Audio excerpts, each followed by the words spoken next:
खौफ के मारे कराह तक नहीं निकल पाती। डॉली हया की गर्दन को पीछे से दबोचे हुए एक झटके से उसे आगे धकेलती है। चल आगे।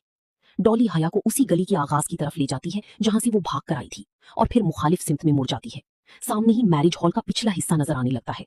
डॉली हया को गर्दन से दबोचे हुए हॉल की पिछली गेट तक ले आती है और एक झटके से उसे छोड़ देती है। हया ने डबडबाई आंखों से डॉली को देखा। डॉली अभी तक लब भींची तल्ख कांटदार आंखों से हया को देख रहा था। हया के पास अभी संभलने का मौका भी नहीं था कि डॉली ने एक गैर मुतवक्किल हरकत की।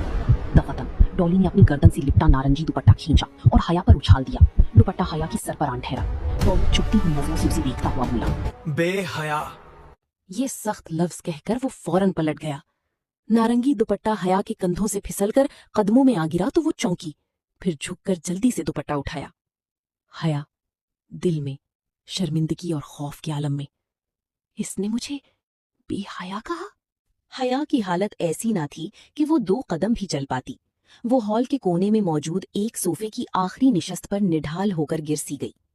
हया के दिमाग में डॉली की आवाज गूंजती है, बेहया,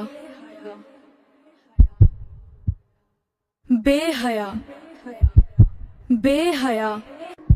डोली के लफ्ज हथौड़े की तरह मेरे दिमाग पर बरस रहे हैं। मैं बेहया तो नहीं थी। मैं तो कभी किसी लड़के की गाड़ी में नहीं बैठी थी। मुझसे तो ये गलती पहली बार हुई थी। वो सोफे पर बैठी सोच सोच कर पागल हो रही होती है कि आखिर उसके साथ क्या हो गया। वो आधे फंक्शन के बाद ही तबीयत खराबी का बहाना करके वहां से अपने घर चली आई। दावर और सोनिया की शादी के चंद दिन बाद का जिक्र है। दिसंबर खत्म होने को है, शदीद सर्दी है और हवा ठिठुरने वाली है। हया कैंपस में स्कॉलरशिप कोऑर्डिनेटर के ऑफिस के बाहर दरवाजे पर लगी लिस्ट को देख रही है।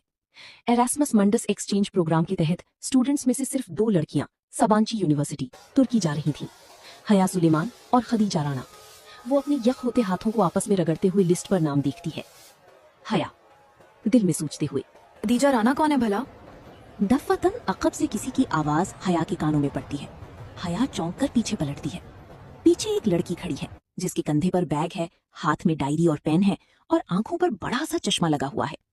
एक्सक्यूज मी, ये हया सुलेमान कौन है भला? हया ने एक तंजिया निगाह में उस लड़की का सर से पांव तक जायजा लिया, फिर